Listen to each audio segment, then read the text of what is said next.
Warning, the following video you're about to see is my opinion. If you don't like it, that's totally fine. You don't have to like it.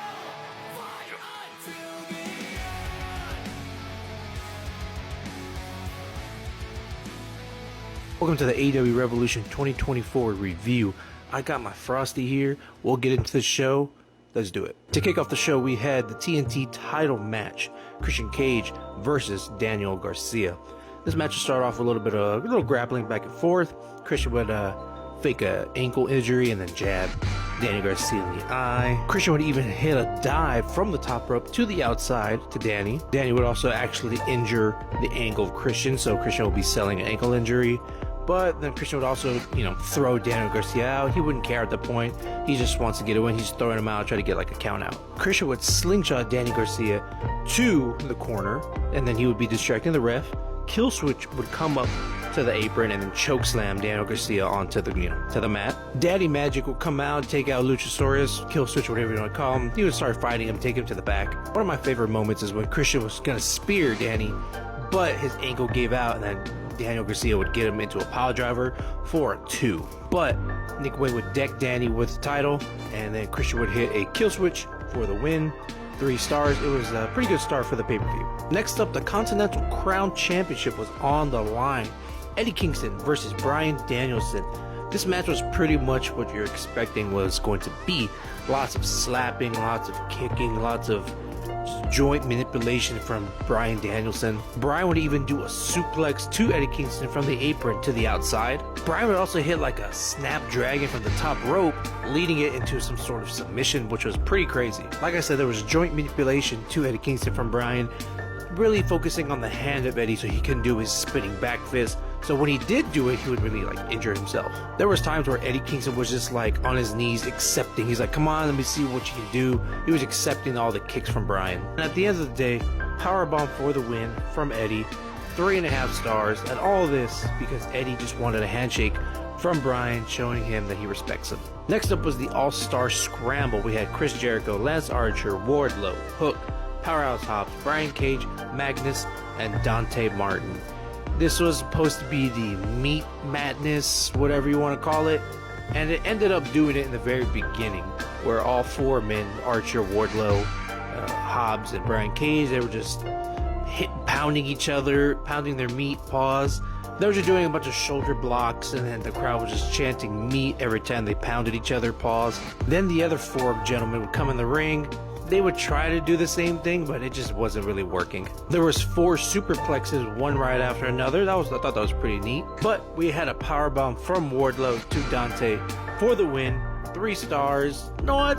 2.5 stars. We didn't need this match at all. Next up, the International Championship was on the line. Orange Cassidy puts his title on the line against Roderick Strong. And Orange Cassidy would be selling his injuries throughout, this whole month fighting the what are they called?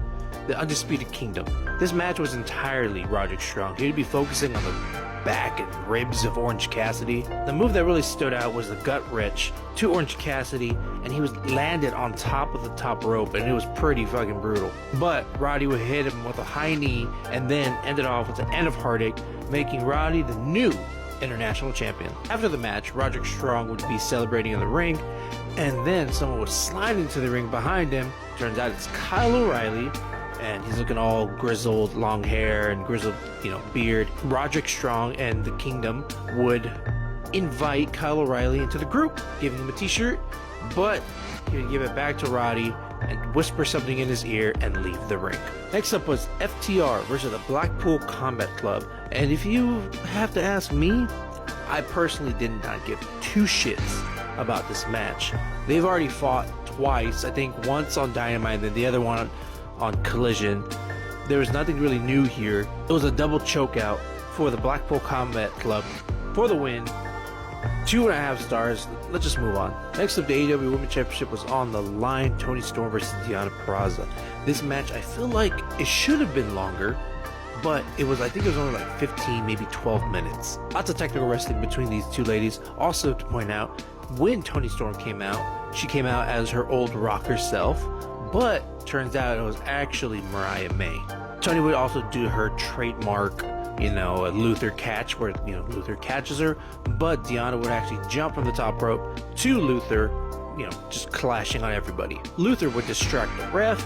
Mariah May tried to help out, but she got kicked by Deonna.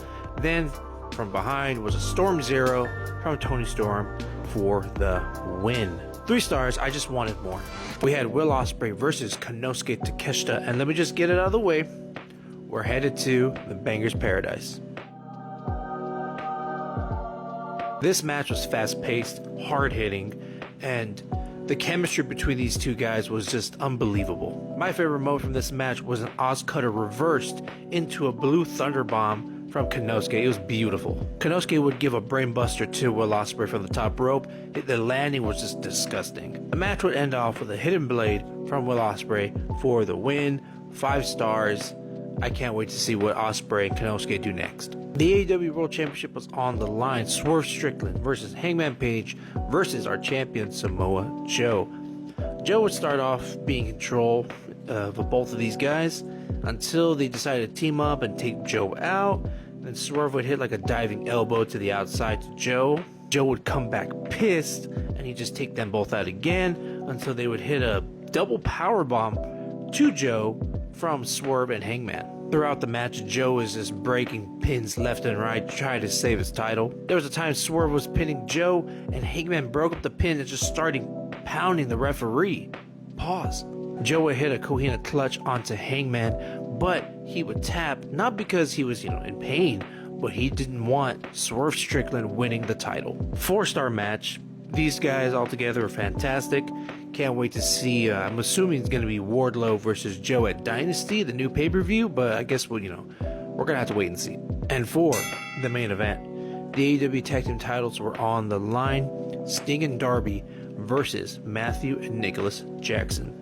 Sting would come out to Search and Destroy by Metallica, not alone, but with his sons, one dressed as Surfer Sting, the other as Wolfpack Sting. To kick off, Darby would just sprint out of the ring and just dive onto both Young Bucks, bringing them back in and running a train with Darby, Sting, and his 2 sons, but nothing but Stinger splashes. The fight would lead to the crowd, of course. Then it would lead to the stage, where Nick Jackson would hit a Falcon Arrow to Darby Allin off the stage onto a table. Then on the other side of the stage, Matt Jackson would hit a suplex to Sting off the stage onto a table. While Sting is recovering, it's a 2-on-1, but it would be in Darby's favor. Darby would set up a ladder inside the ring and some chairs on the outside with a sheet of glass on top of the seats. So he was going to jump from the ladder onto Nick Jackson, but Matt pulled him out of the way and Darby went straight through. It was bad. And then crushing real glass, crushing the outer me a river. While Darby's out, Sting would get put through another table, but he would no-sell it. Then the Bucks would throw Sting through another sheet of glass. And then On the outside, Ricky the Dragon Steamboat would try to help, but he would get hit with a chair from the Bucks, and Ric Flair would get super kicked. The Bucks would hit an EVP trigger for a 2 on the Sting, so they would do it again, but he would kick out at 1. Darby would return and push Nick onto a table to the outside, and a Scorpion Deathlock to Matthew for the win. So this is going with the other match, Konosuke and Will Ospreay, to the Bangers Paradise. And a 5-star match to end the career of Sting. And I just want to say that I had the fondest memories of Sting back in TNA when he used to fight like AJ Styles and Samoa Joe, Kurt Angle, Jeff Jarrett, and all that. Tony Khan really took care of Sting in AEW. I also watched the Scrum too, and you can really see that Sting actually appreciated everything Tony Khan did. And I'm just glad that Sting was able to go out on his way and what he wanted to do. So thank you, Sting, for everything you've done. And that was a show. It was a really good show. There were some matches in there I could have lived without, but what can you do? And as always, until next time, we'll probably be back on for main reviews. I think maybe Dynasty or WrestleMania is probably next. And we'll see you on Review the Pay-Per-View Friday.